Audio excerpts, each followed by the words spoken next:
बहुत समय पहले की बात है। एक धनी किसान था, लेकिन वह अपने जीवन की समस्याओं से बहुत परेशान था। बड़ी आशा लेकर वह एक दिन गौतम बुद्ध के पास पहुंचा।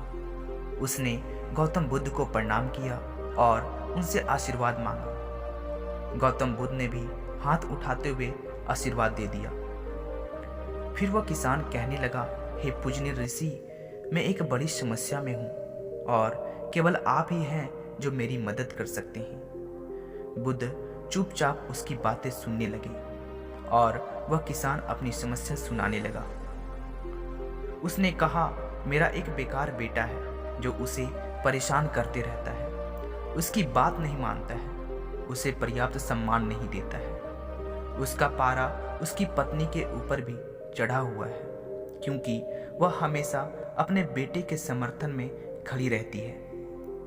हे प्रभु, कुछ ऐसा करो कि उनका दिमाग बदल जाए। उन्हें पता चले मैं उनके लिए कितने परेशानियों का सामना करता हूँ। बुद्ध ने कहा, लेकिन मैं इसमें आपकी कोई समाधान नहीं कर सकता हूँ। इसके बाद बुद्ध ने अपनी आंखें बंद कर ली और ध्यान की अवस्था में चले गए। फिर भी किसान चुप नहीं हुआ। वह कहने लगा, मैं अपने पड़ोसियों से भी बहुत परेशान हो गया हूँ।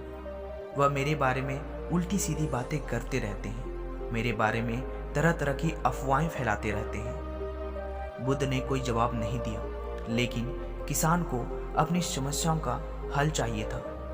उसने एक और समस्याओं को सुनाना शुरू किया।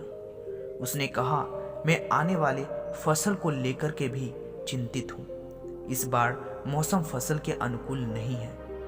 इसके अतिरिक्त हर साल पशु पक्षी भी फसल को नुकसान पहुंचाते हैं। मुझे लगता है इस साल फसल से मुझे मुनाफा नहीं बल्कि नुकसान ही होगा।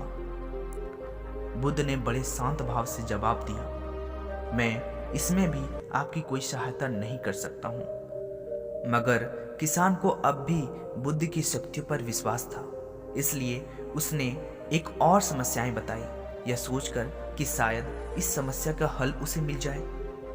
किसान ने कहा, मैंने बहुत से लोगों को उधार दे रखा है, लेकिन देनदारों से मुझे पैसा वसूलने में बहुत कठिनाई हो रही है। इसके साथ ही मेरे भी ऊपर कई लोगों का उधार है। मुझे समझ नहीं आ रहा है मैं इस समस्याओं से कैसे बाहर निकलूं।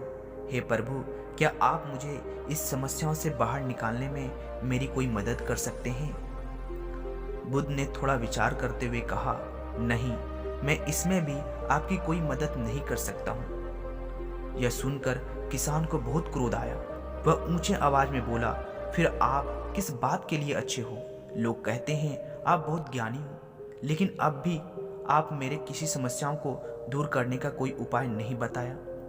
क्या सच में आप कुछ नहीं कर सकते हो? मैं अपने जीवन से थक गया हूँ प्रभु। बुद्ध ने कहा, देखिए, वास्तव में हर किसी के जीवन में समस्याएं होती है, बल्कि हम सभी के जीवन में 83 समस्याएं होती है। आप इसके बारे में कुछ नहीं कर सकते हैं। आप किसी तरह एक का समाधान करोगे तो दूसरी जगह कोई दूसरा आ जाएगा। आपको समझना चाहिए, बहुत कुछ है जो आपके नियंत्रण में नहीं है, जैसे लोग, मृत्यु, मौसम। लेकिन अगर आपने 84 समस्याओं को हल कर दिया तो आपके बाकी 83 समस्याएं अपने आप हल हो जाएंगी। किसान ने विनम्र होते हुए कहा, कृपया मुझे 84 समस्याओं का हल करने का उपाय बताइए। इस पर बुद्ध ने कहा, हमें पहले आपके 84 समस्याओं का पहचान करना होगा।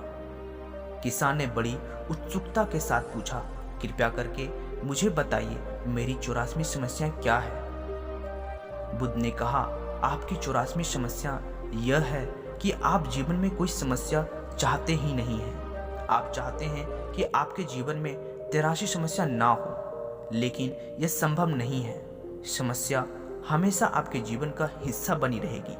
अगर आप 83 समस्याओं के साथ जीवन जीना स्वीकार कर लेते हैं, तब कोई समस्या नहीं होगी। यही खुशहाल जीवन जीने का एकमात्र तरीका है। गौतम बुद्ध की बातों को सुनकर किसान समझ गया, जीवन कभी वैसा नहीं होगा जैसा वह चाहता है। बस उसे अब कठिनाइयों से दुखी नहीं होना है, बल्कि जीवन को संतुष्टि और खुशहाली के साथ जीवन जीने का प्रयास करते रहना है।